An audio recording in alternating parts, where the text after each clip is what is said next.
Welcome back to another episode of Clark and Addison Born into the Ivy. I'm your host, David, and this is Eli, your other host. He's way cooler than me. But No. we are back to talk about some free agency, Kyle Hendricks, and um, his retirement. I believe I talked a little bit about that in an episode, but just wanted to put his jersey up there um, and show our appreciation for him. It sounds like he may be involved in some way Yeah, I with saw the that. organization. You sent me So that. I hope that that's the case. I think You're good at making these predictions, well, he just fits well with that. That dude is Yeah, so but intelligent. everything else you've been pretty much spot on. I wish I was as spot on as I want to be, but I enjoy this. And I think that it's cool that they keep that kind of stuff together for it. You hmm know what I mean? Because there's some really cool stuff that they can do. Um, I don't know what I did with that, but I had some notes of awards. Uh, Cade Horton was runner up in the National League Rookie of the Year. He was Sporting News Rookie of the Year, which I thought was really cool. Um, PCA Gold Gloves. We talked about the Gold Gloves, I think, already, but PCA was the runner up for the Platinum Award. Who Platinum won Glove, that? Fernando Tatis. Tatis is really good out in the outfield, in right field. Not better But PCA. that, I mean, I'm not trying to belittle any position because I can't play like these guys. Any of them. I get that. But isn't that like the easiest defensive position? Right field. Oh yeah, right I and feel like left. I think it's easier than left. And I Yeah, may be nitpicking a little bit here. depends on the But ballpark.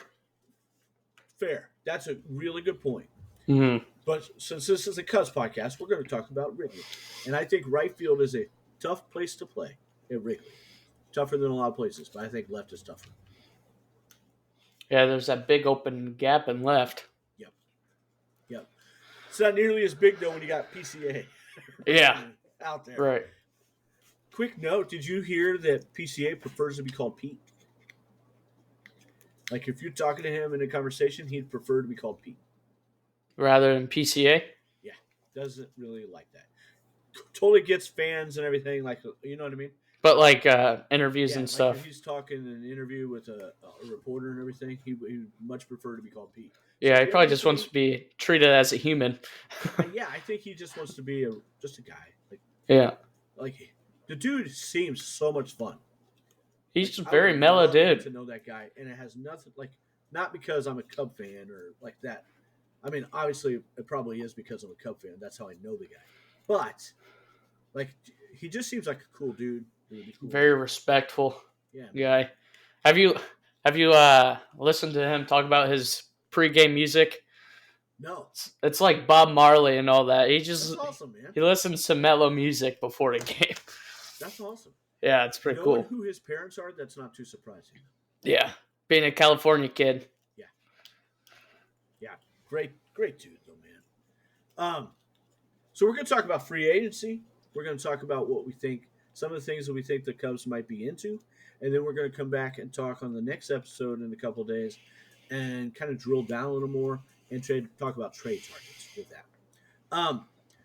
So Shota has also accepted a qualifying offer. Kyle Tucker rejected it. I would have been absolutely floored if he had not. I mean, you're facing a $300, $400 million contract. I don't blame the guy for rejecting that. Because at the end of the day, we all want to make as much money as we can, take care of our families, because, we all need $400 million to do that. Yep. Absolutely. Again, not hating on the players for it. Not at all. Get yours just like we all would get ours too. You know what I mean?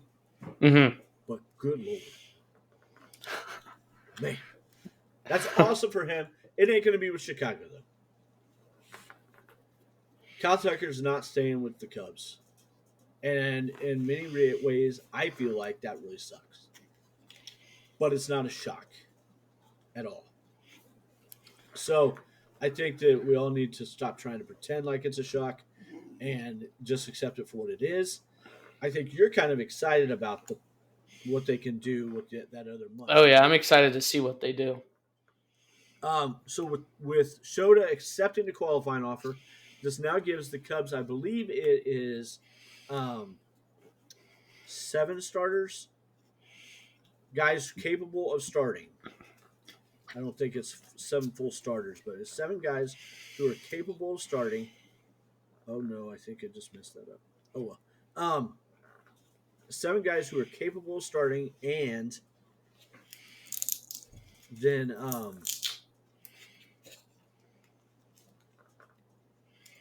yeah, still there's about $50 million that they can play with to add.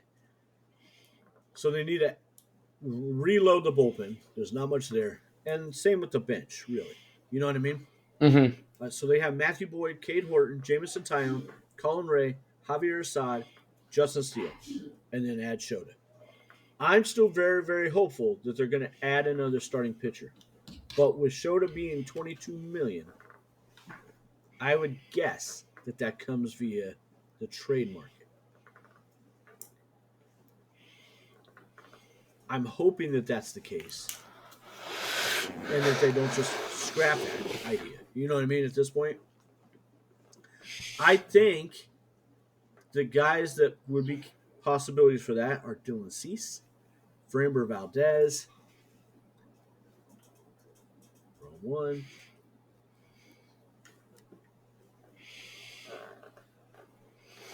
Michael King, Ranger Suarez, Tatsui Imai, who I'm actually really excited about that possibility. Merrill Kelly, I think, is a strong possibility. And I think that's it, of guys that I would earmark in free agency as possible guys for the Cubs to go get. Am I breaking up? No. Okay. I know we had that when we tried to do it before. Yeah. And then,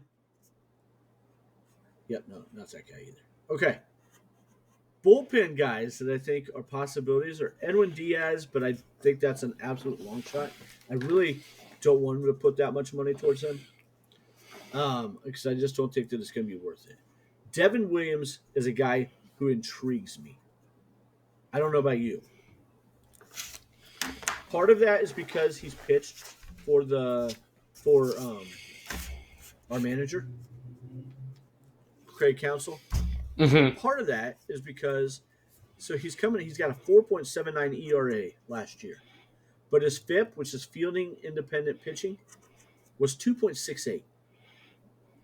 He had a almost 35% walk or K rate. He did have a bit of a high walk rate at almost 10%.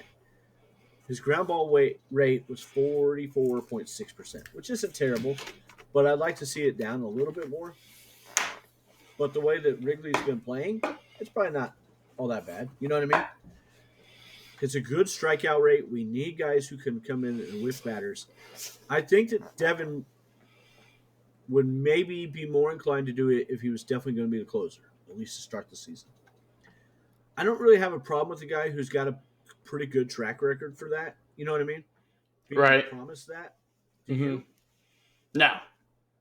Do you know what this guy's ERA the previous 3 seasons before he went to Yankee Stadium? No. 1.93 in 22. In 23, it was 1.53. And in 24, it was 1.25. Jeez. His FIP in those 3 seasons was 2.01, 2.66, 2.06, and then again this year it was 2.68. That's incredible. His expected ERA in the last 4 seasons, 2.04, 2.66, 2.09, and 3.11. So this year his expected ERA was 3.11, and he had a 4.79. The Yankees sucked defensively, by the way. They are not a good defensive team. They're actually a pretty terrible defensive team. I think any pitcher you bring into Wrigley They're going to do better. It's going to be way better just because of the defense, let alone the ballpark difference or any of that. And who knows? The ballpark difference may not play the way we are used to now after the last couple of seasons. It may turn into the ball blows out all the time. You know what I mean? The wind's blowing out. I don't know.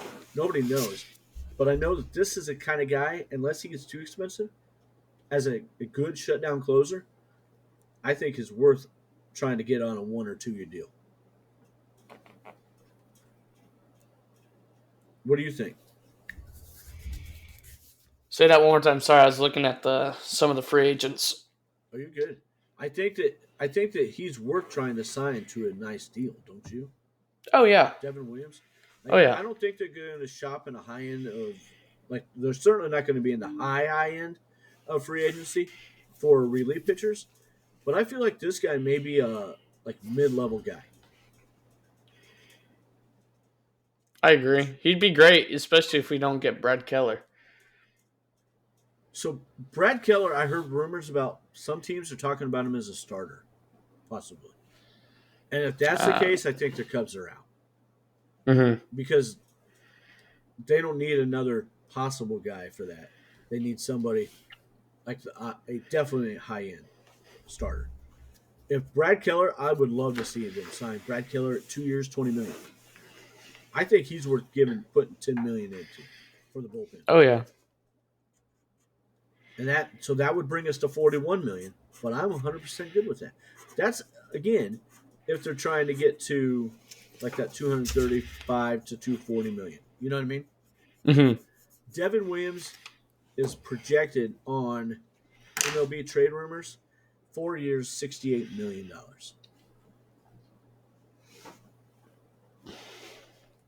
Yeah,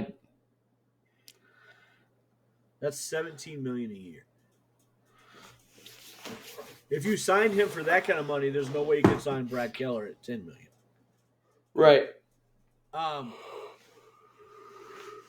Bleacher Report has him projected 1 year, $13 million. That sounds a whole lot more reasonable. I agree. That extra $4 million can make a big difference. I do think, you know who I think a prime candidate to come back, and they might sign him early to bring back? Drew Pomeranz. And I think he might sign for like $3 to $4 million. That'd be excellent. So that $4 million you'd save, the 13 versus the 17 million AAV, would make a big difference. To bring back a guy like Drew Pomeranz, I'd be stoked to have Pomeranz come back. I'd be stoked to have Thielbar come back at like $5 million.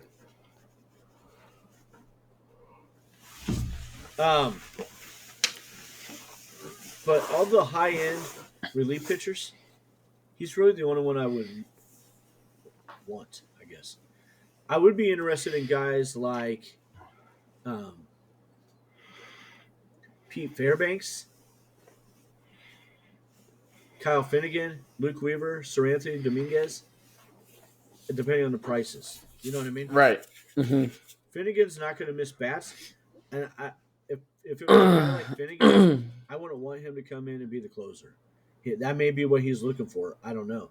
But I think those are kind of guys that could be out there later in free agency that their asking price comes back down to earth. You know what I mean? Weaver is a prime, like Brad Keller-ish kind of guy. He had a higher ERA. It calmed down to 3.62, but it seemed like Luke Weaver, and this probably happens in New York even more, but it seems like every time the guy really needed to shut down, he kind of choked. You know what I mean? Yeah. But I think that the Cubs have a better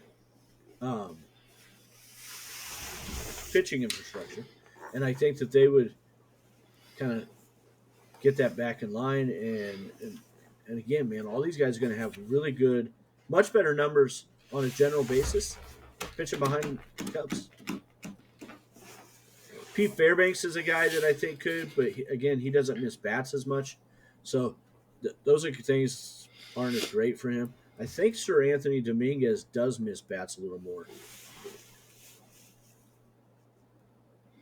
His ERA is a little higher. but his strikeout rate, it was at 30% versus like 24, 25. Those are guys that I would like to see them kind of focus on. But I don't think most of those are going to come until later in free agency, like after Christmas, probably. You know what I mean? Right. But I'm hoping that they can go out and get a guy like a Devin Williams that might be willing to sign for a little less to come back and pitch for his old manager and reset his market a little more. But I think it all is going to depend on teams like the Dodgers and the Yankees and the Mets. I definitely like the Devin Williams idea. A guy that you talked about early on in the right after for this next year was Harrison Bader. He's projected for was it $15 million a year? 2 years, $27 million. So 13 about, yeah. So, and I don't know that he would be a full-time starter.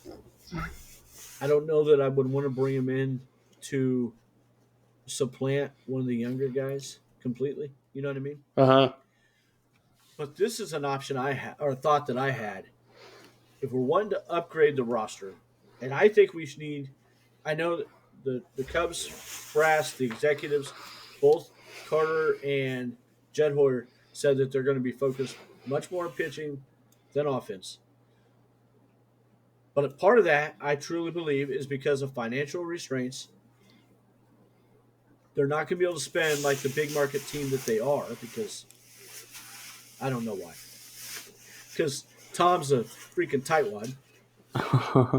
and that's disappointing. But why not trade Seiya and go after a guy like Bo Bichette? The team is much more versatile when you have bring in a guy like Bo Bichette because you don't have a guy who strikes out a ton. Seiya can get on base a decent amount, and he has good power numbers. But I would much rather have a guy like Bo Bichette in the lineup than Seiya Suzuki. Wouldn't you? Oh, yeah. Not streaky. Mm-hmm. I mean, I think his expected is 7 years, $210 million. Is that what you said?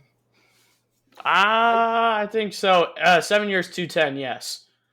I mean, so that's like a $6-7 million raise versus what you're paying Seiya right now. But that's a hell of a better bat, than what we have with Seiya Suzuki. Nothing to get. I love Seiya. I don't he frustrates me. But Seiya, he's been great. He was fun, but he's not Bo Bichette, man. This guy. Oh yeah, we'll have. What is happening? Why is this not coming up? Sorry. For his career, Bo Bichette is at 294. He has 111 home runs. He's never topped more than 29, but he hasn't hit 29 since 21. Last year he had 18, but he was still coming back from being hurt. Yeah, his PCL. And he still hit 311. This guy solves two problems with one bird. You trade Seiya, you get rid of some of that inconsistency. You can still then keep your younger guys, at least one of them, being Moises Ballesteros or Owen Casey and or Kevin Alcantara. Because I think that Alcantara might get a chance at a bench spot. Possibly. Mm-hmm. He's got that hernia. I don't know that people are going to be I don't know that a ton of people are looking to trade for this guy. But he has solid defense. He hits lefties well. And he has really good speed. He's not out of this world speed, but he has good speed. And he played, again, like I said, he plays solid defense. I think we could do worse, and we have done worse the last couple of years with guys on the bench than Kevin Alcantara. So I don't see him getting traded, but I wouldn't be shocked if either Casey or Ballesteros is involved in some kind of deal at some point. But hopefully you keep at least one of those two. and trading a guy like Seiya, but still signing a guy like Bo Bichette gives you a whole lot of options. Because Matt Shaw is great defensively. Bo Bichette would probably go to third at that point if they could sign a guy like that. Right. But he's like almost half of what Kyle is. At the very least, a third, but he's probably half of what Kyle Tucker's going to cost. And I don't think he's that much worse of a player. Not at all. In fact, I would almost argue that Bo Bichette's contract would age better than Kyle's would. I agree. Kyle's 29, almost 20. He'll be 29 to start 26 season, and Bo Bichette will be 28. Like he's a year younger. You're not talking about as long of a contract. I'd give the guy 8 years, 240. I'd give him 7 for 225, to be honest. Mm-hmm. You know what I mean? Right. I think that Bo Bichette is the kind of guy, like he hits like Nico with more power, and I think he's got more power than the 18 home runs that he had. Oh, most definitely. He's going to be able to be a middle of the order producer as well.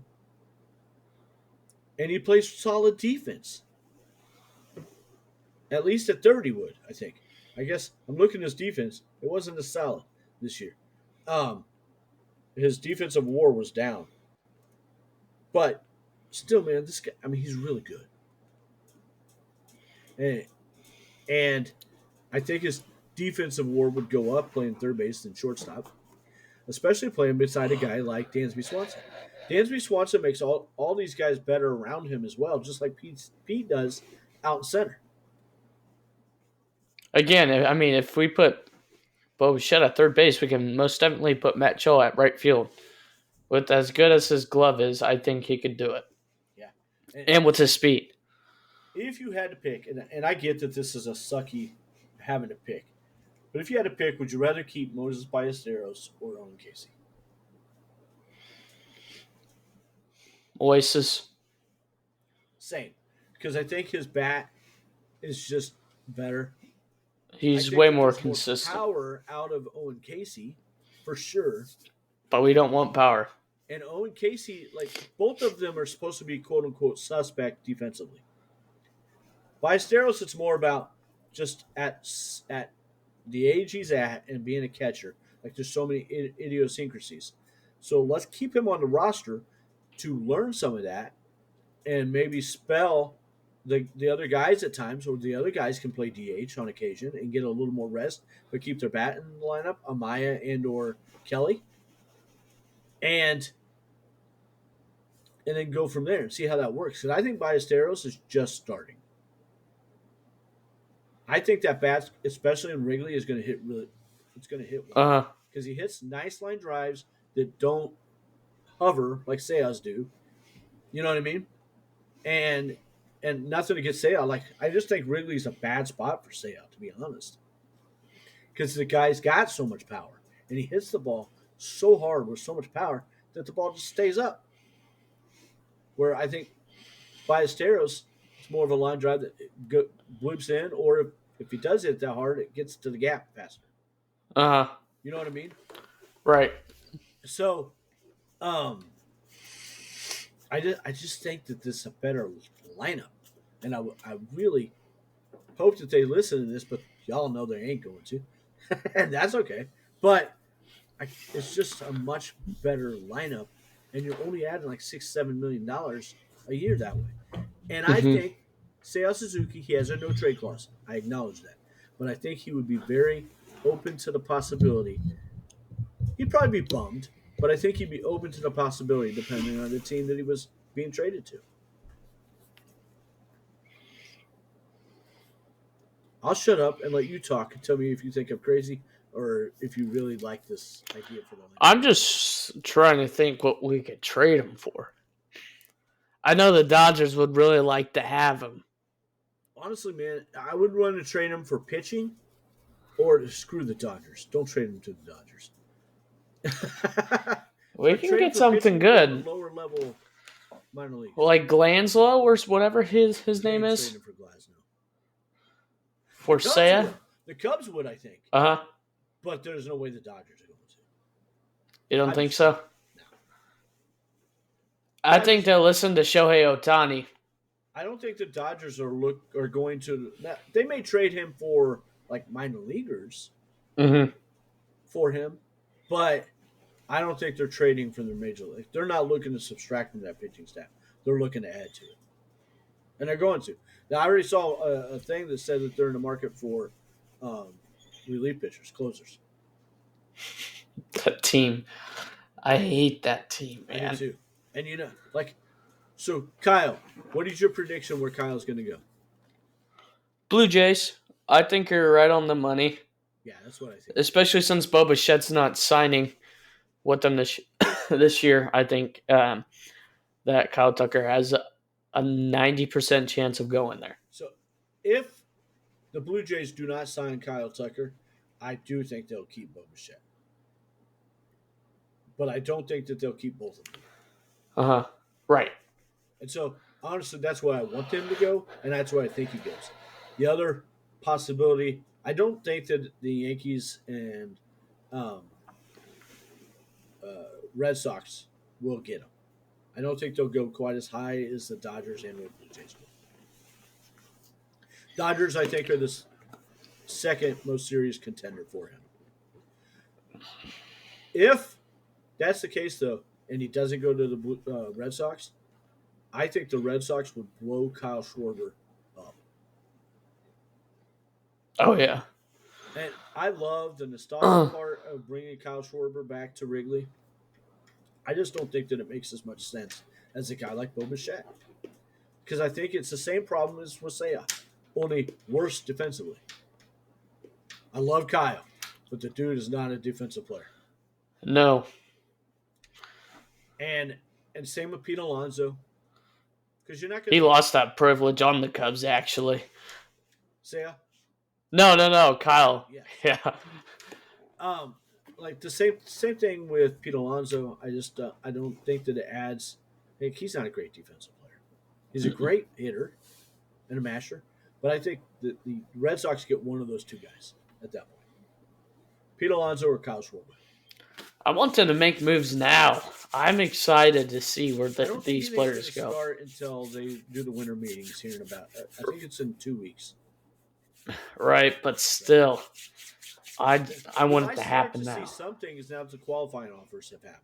Mm-hmm. That may very well be. Also, so there's one other thing, and then we'll leave everybody alone. But unless do you have anything else? No. So the non-tender deadline is on Friday, and so the Cubs only have 7 players who are already signed, guaranteed contract, but they have lots of guys who are pre-arbitration or arbitration eligible. But they can offer a contract or not. So that's what the non-tender deadline is for anybody who might not know. I think that there are 2 players who are likely non-tender candidates. I don't expect that they'll offer a contract to Eli Morgan. And I would guess, although I hope that I'm wrong, because there's so much room on the 40-man right now, that Reese McGuire may not get he may get non-tendered as well. And it's because they've already got the 3 catchers, the Ballesteros, Amaya, and Carson. Yeah, I mean, I hate to say it too, but numbers game. it just doesn't make sense. Yes. You know. And I hope that that's not the case.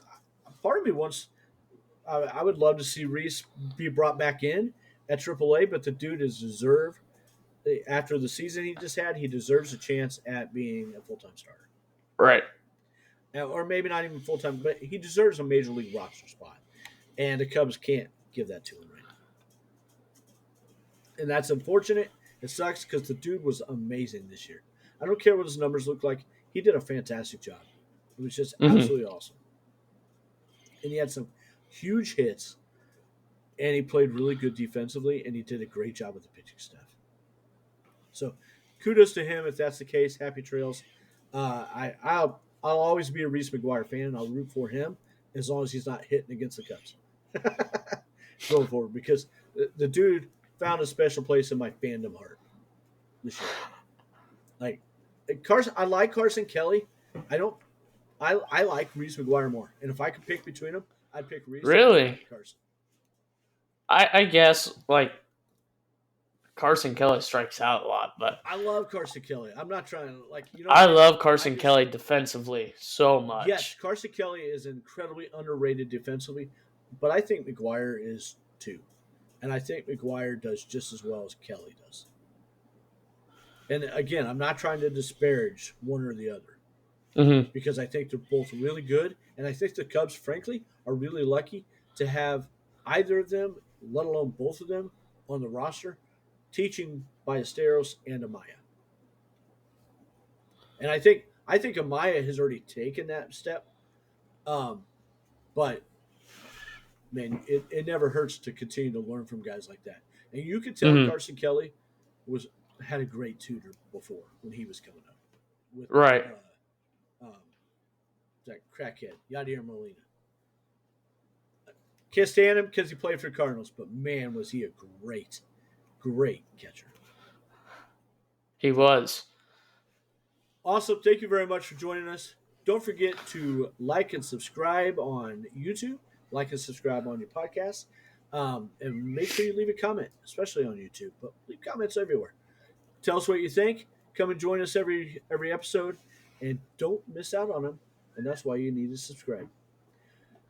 Thank you very much. Go Cubs. Go Cubbies.